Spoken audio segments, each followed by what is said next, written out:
สบายดีพี่น้องสบายดีตอนบ่ายๆนะพี่น้องบ่าย 2บ่าย 3แล้วโอ้ยเบิ่งสภาพอากาศจะเป็นร้อน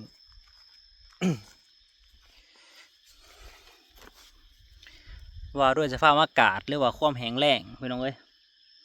ทางเขตเฮาหรือว่าเขตบ้านเฮานี่แหละก็คือที่เห็นพี่น้องเขตอื่นฝนตกดีเลยเขตบ้านเฮานี่ก็คือเข้าเขตที่แห้งแล้งแล้วล่ะเข้าเขตที่แห้งแล้งแล้วปีนี้ก็มีความเสี่ยงอยู่บ่ฮู้ว่าสิได้กินข้าวบ่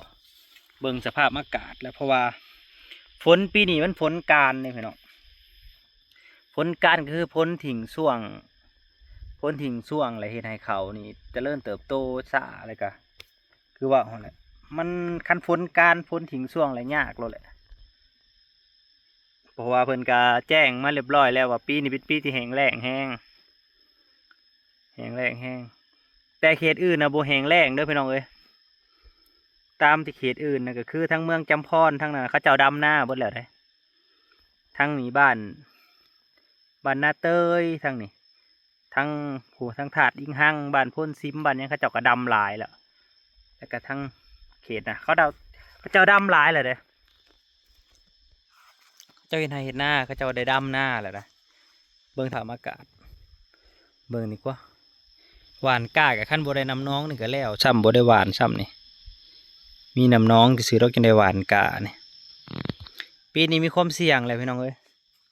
ยังบ่ได้กินข้าวกินน้ำดอกเบิ่งแล้วสภาพตอนนี้แล้ว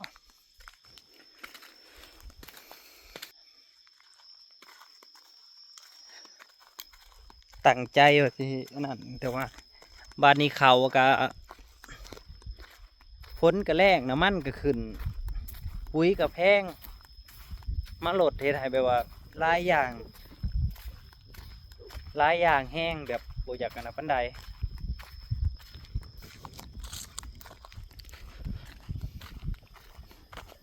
คันมันแรงกับเขาว่านนี่ก็ตายได้พี่น้องเอ้ยถ้าทิ้งช่วงเป็นเดือนนี่ถือว่าบ่ยั่งแล้วเขาว่านนี่แห้งเบิดก็มีความเสี่ยงกับรอรุ่นหนึ่งเฮาก็เงึดน้ำฝนมันบ่ตกทั้งอันบ้านเฮานี่เขตบ้านอื่นตกเบิดได้พี่น้องเอ้ยแต่ว่าบ้านเฮามันบ่ตกเดี๋ยวนี้ยังเงึดหลายยอมเลยเด้อฝนบ่ตกเขาเฮาก็จักเป็นได้ดอกเขาบ้านนี่กันไก่บ่ได้ลงมาเล็กน้อย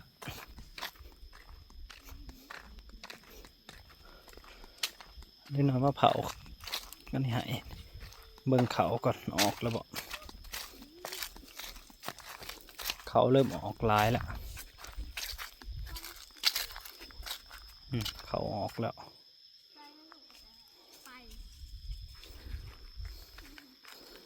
จะหน่อยพักกันเล่นอยู่นี่เซลเนี่ย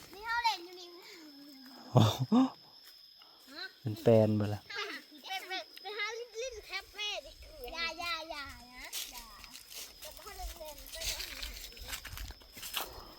พักกันเห็นยัง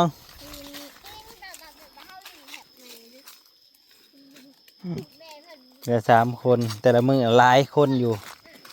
หายกันแล้วตอนนี้แยกทางกันไปแล้วหลายคนเลยก็เสียงสนั่นพันพื้นพากันดื้อก็เลยแยกทางกันปูถือกันนะมันห่อนอยู่แต่เลยมาเบิงยางเบิงเขาหวานนะพี่น้องป้าจะหุบคามนี่คือออกดีเถอะนะแห้งคักอะไรเรื่องสภาพดูโอ้ยแห้งอะไรเลยพี่น้องเลย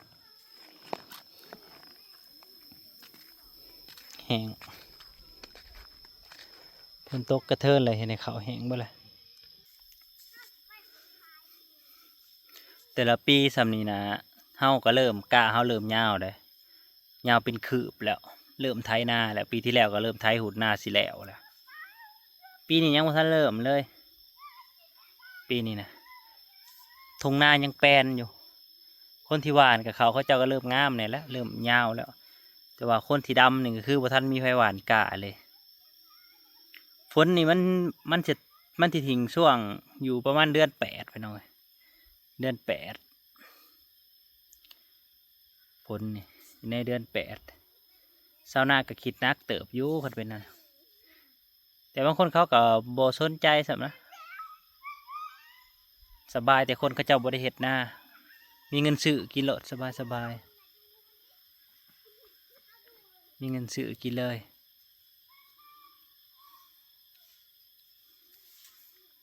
ก็ได้เล็กน้อยแล้วมาเผาไก่ให้ไปน้องเอ้ยเขาก็เล่นกันแซวๆอยู่นี่แหละทางวันใหม่ก็โทรมาถามไทยหุดหน้าแล้วบอกนึกได้ทางพ่อเฒ่าและโทรมาเสาเนี่ยพ่อเฒ่าเขามีโทรศัพท์ แล้วก็โทรหนึ่งมาใส่เลยยังบ่ทันได้ไทยฮูดว่ะมันยังแห้งแล้งยังอันนั่นเกินไปน้ำก็บ่หงฮอดไหหน้าบ่หงฮอดไหหน้าไปหน่อยเบะเขาจะพู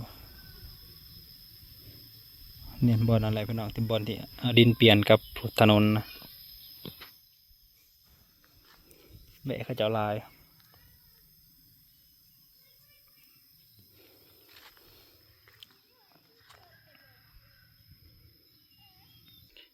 พอยอยก็ยืมไทยไปเลยครับ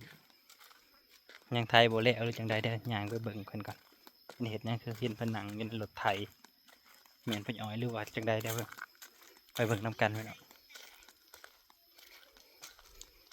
นั่งเห็ดยังตะโกตะโปตะโปดอยู่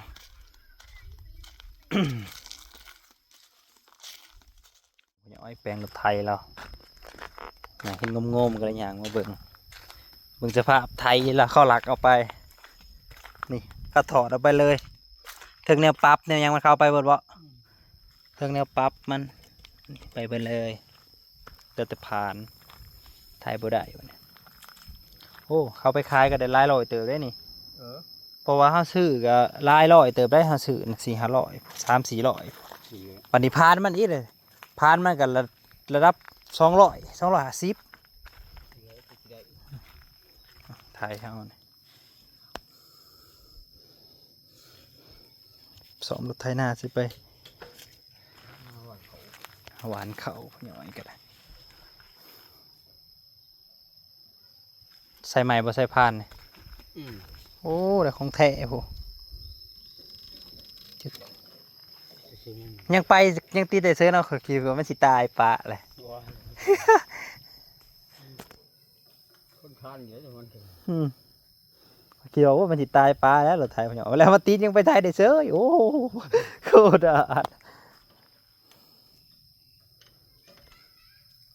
ก็นอนหลอกผมไม่ไหวนะก่อนเหนื่อยก่อนเหนื่อย ก็ว่าจะใส่หนอดบักใหญ่ปีที่แล้วนะจะหันเปลี่ยนกันเลยโอ้วาดเบิดสอบหนึ่งแหละโอ้ยก็ใส่หลายโพสสอบ1 นาทีจัก4ให้ก็ทีพอแห้งแล้ว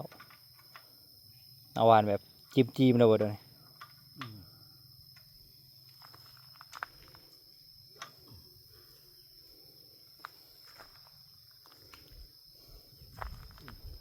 อยู่บ่วะเนี่ย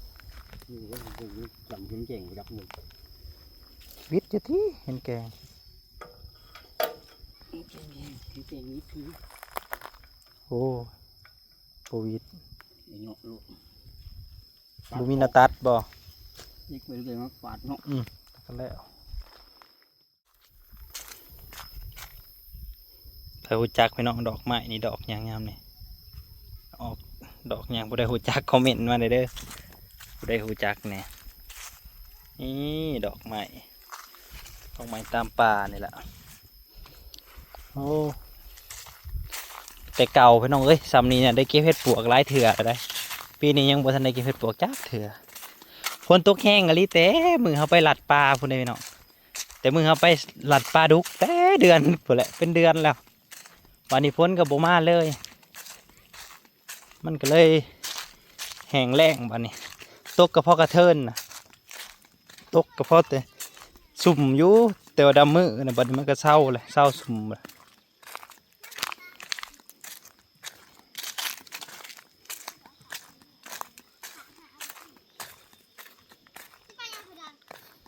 เคยเบิ่งพ่ออ้อยแป้งโหลด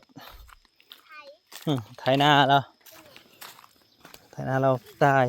เอาน้ำมากินอยู่นี่ยังน้อยมาเล่นกับจนแป้นเติดเบิดแถวนี่เบิ่งอันนี้สิ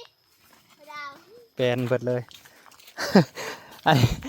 กันนี่ใหม่ตอนนี้ตอนนั้นยังกันแต่นั้นอยู่ป่าว่าบ้านนี้บ่แม่นยังแป้นเบิดเลยบางทีปีน ไปขึ้นห้อง ปีนขึ้นปีนลงอยู่นี่แล้ว ไปกี่นะ เป็นห้องหมอลำซิ่งบ่ ถ้ามันขอสุกอยากลอยแจวอยู่เด้คือสิแสบ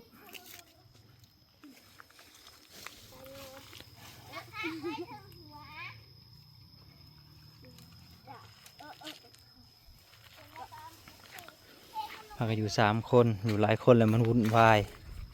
เสียงสนานฟันพื้นคันอยู่ห่มไม่ใหญ่นั่นนี่เนาะเย็นพี่น้องเย็นเย็นเลยพออยู่สบายเลยต้นคอมาคอซุกดีก็จับที่กินขอบคุณทุกๆการรับชมพี่น้องเอ้ยมันนี่ก็เมาเรื่องฝนฟ้าอากาศเนาะเรื่องการเห็นนาเห็ดหน้าลำบากหลายปีนี้